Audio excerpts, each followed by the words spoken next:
So this evening, I'd like to challenge everyone here to see the world through the eyes of Greta Thunberg, who has come to symbolize a youth awakened to the unfolding, connected, human-created tragedies of global warming and mass extinction in our natural world. Last year, inspired by Greta, students throughout the world started to school strike for the climate. And in September, 1.4 million students, galvanized by Greta's words and actions, took to the streets in an unprecedented mobilization that started as the sun rose in New Zealand and continued like a Mexican wave around the world. 1.4 million students demanding that we take action to protect their futures. This had all started in August 2018, when Greta, just a 15-year-old Swedish student, had started her solitary school strike for the climate outside the Swedish Parliament building. And as school strikes mushroomed around the world, Greta was invited to address student rallies, but she also addressed forums of the powerful. She addressed national parliaments, she addressed the European Parliament, she even addressed the United Nations. And at the World Economic Forum in Davos, Greta Thunberg lambasted the leaders of the richest and powerful nations in the world, and they squirmed uncomfortably as she accused them of their inaction and their incompetence in managing the global warming and the economic crises. Greta's message was a simple one. Our house is on fire. This is such a simple but powerful metaphor for the danger that our actions and our continued inaction poses for the future of our planet, which is our only home. Greta asks us, if we accept the science of global warming, as do 95% of scientists, why then do we continue with business as usual? Why aren't we panicking? And she accuses us, the grown-ups in the room, of taking away her dreams and the dreams of generations to come. Last year, Greta Thunberg was designated Time Person of the Year. But alongside other international accolades, she was also the target of hate and vitriol. And that was especially because she had gone public with her diagnosis, her condition, that she's Asperger's, that she's on the autism spectrum. And to be honest, I'm not surprised that those whose narrative and power is challenged by her simple message choose to cast derision, scorn, and mock her. So much easier than coming up with solutions or answers. But I'm also not surprised by her clarity of vision and her determination. I've had the pleasure to know young people on the autism spectrum. And in my experience, those people often have a powerful sense of justice. They don't accept equivocation. They see through lies and deflection. They see the stark reality. And so I believe we should all be indebted to Greta Thunberg for calling us all out on our collective blindness. When I first heard Greta speak, for me it was like a sort of epiphany, a wake-up call, an electric shock. Over the previous decades, I've been so busy with my my private, my family, my professional life. Of course I knew about climate change, but it was so convenient to assume that those in power had everything under control. It was so easy to hope that somehow technology would come up trumps with a solution. How easily I moved on from those dramatic headlines. How easily I moved on from those disturbing images and those unequivocal statistics. How easy it was for me to stick my head in the sand. But Greta continued to repeat, "Our house is on fire." And if I were really stealing the dreams of my children and my children's children, how could I continue to ignore that? So I decided that I should get informed and I should try to see the world through Greta's eyes. And so I put on my Greta glasses, and I have seen how fossil fuel companies have known about global warming for decades, and they have actively cast doubt on the science so that they can continue with business as usual, making enormous profits. Instead of transitioning to new technology, renewable technologies, they have instead rushed to exploit their concessions in the most remote parts of our planet. Even now, fossil fuel companies are drilling for oil deep in our Arctic oceans. And so ironically, one of the biggest coal mines in the world is just opening in Australia, a country that is quite literally on fire.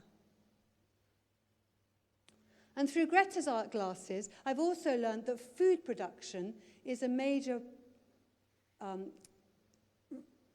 factor in global warming, and it can also trigger environmental disasters. So in order to have enough pasture for the 1.6 billion cattle on our planet, we are cutting down our rainforests, which should be the lungs of our planet. We're also cutting down rainforests and destroying whole ecosystems to plant monocultures like palm trees, and all of that to create palm oil for our snacks and our shower gels. And in so doing, we are displacing species and critically endangering species like the orangutan. Through Greta's glasses, I'm finding it really difficult to even go into supermarkets. I see excess, but mostly I can't even see the products anymore because I just see this mass of packaging. Because I know that most of that packaging will end up here in landfill. And in generations' time, we'll be creating and generating even more poisonous greenhouse gases. And through Greta's glasses, I've learned that recycling is not the panacea to our unbridled consumption, that most of our waste doesn't enter the recycling process. No, it either ends up here, or even worse, it ends up in our oceans or somewhere in nature. And I've also learned that sometimes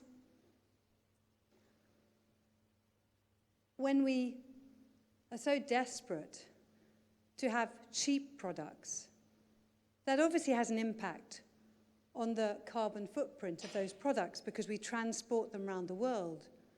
But also sometimes fighting for climate justice is also linked to fighting for social justice. Because why do we get these things produced so far away? because labour is cheap, and those people often work in harsh or even dangerous conditions, as the world saw so dramatically at Rana Plaza in Bangladesh, when a garment factory collapsed on top of the people working there, killing more than 1,000 women, mothers, sisters, daughters. So through Greta's eyes, I've seen that fighting for climate justice is often also fighting for social justice. I've learned some really uncomfortable, or in Al Gore's words, inconvenient truths. And I think I've also come to understand that overwhelming anxiety that at one time had almost overwhelmed Greta. She couldn't speak, she stopped eating.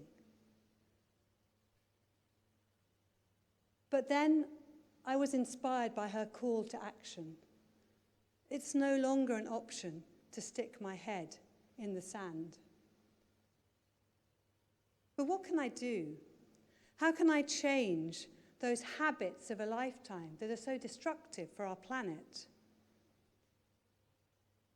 In his best-selling book, Thinking Fast, Thinking Slow, the Nobel Prize-winning economist Daniel Kahneman, who's also a psychologist, describes two thinking systems that we have. We have system one, which is fast, impulsive, often emotional, and we have system two, which is much deeper, more reflective, much slower. And I've realized if I'm going to change those impulsive, those habits, those impulsive actions that I have, instead of using my system one, fast thinking, I'm going to need to use my system two and think slow. So I'm now thinking slow when I consume. As a consumer, we're so much more powerful when we withhold our purchase. I'm holding out for the sustainable, for products with a low carbon footprint, and I shun the throwaway. And I'm thinking slow about transport and travel. Of course, I'm trying to cycle more and walk. I'm trying to leave my car in the garage, and I'm trying to fly less. But I'm actually trying to stop making trips. Because the origin of the word trip is to jump or to hop. And how often we hop from our point of departure to our destination, and we miss everything that's in between. How much better it is to go on a journey. The origin of that word is a day's travel, to take a day. And when we take a bit longer, we have time to see what's in between. So I'm really traveling slow. And I'm also thinking slow when it comes to food. I'm asking questions. Where does it come from? I'm trying to eat locally. I'm also trying to cut down on animal products because of their excessive carbon footprint. And also, I've decided to try and grow some food, which I've never done before. So for me, this is a huge adventure. And it's getting me in contact with that natural world that's on my doorstep. And I'm having a lot of fun and some success, as you can see. So I think it's really important that we think slow and we can change our habits, and that's what I'm trying to do. But Greta's also taught us that we need to use our voice. And one voice isn't really enough.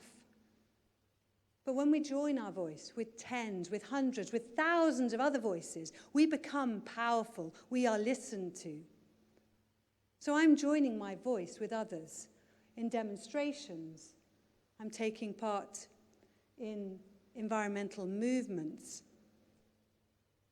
I'm using my voice when I vote, in choosing to vote for parties that will make change for the climate. And I particularly like the action, Is This Yours?, which is a Twitter campaign, #IsThisYours, when you find a product, the packaging for a product out there in nature, and you can call out the company that made that because they've left something out there. So shaming is also a very good way to use your voice. I think it's important to join your voice with the voices of others, but I think it's equally important, and maybe even more important, to connect with others, to find something that you're passionate about, connect with others, and make a difference. So on the right, you can see my friend Rachel, who lives in the Scottish borders, and she and some friends were really passionate about making a change, getting rid of some of those single-use plastic water bottles that they seem to see everywhere. And so just with a few friends that then mushroomed into hundreds in a movement, they've created a whole network of water fill stations where you can take your water bottle and fill up for free at garages, at cafes, at small businesses. So just those few people have connected together and have made a change. It's going to keep thousands of bottles out of circulation. And I'm passionate about cycling. So after years of complaining that nothing is done to make cycling safer, which is essential if we're going to try and get more people on their bikes, I decided I could no longer be inactive. And so I've become active. I've joined a local lobby group, and I'm trying to do my bit with some amazing, very dedicated, fantastic individuals to try and make cycling safer so that more people will get out there. But back to Greta. Our house is on fire. I believe we have a moral imperative to act. It's no longer possible to be passive, to sit on the wall, to stay on the sidelines. But if you do decide to act, you will be accused of hypocrisy. But we are all hypocrites. Those who prefer business as usual will point at your inconsistencies. They will deride you. They will say that you are environmentalists who want to turn back the clock. They will frame the debate as them and us. But our house is on fire. We don't have time for this. I'm challenging you at the beginning of this new decade, which scientists say is the last decade when we actually have the possibility to slow down global warming. I'm challenging you all to see the world through the eyes of our youth, to get informed, to think slow, to change some of your personal habits,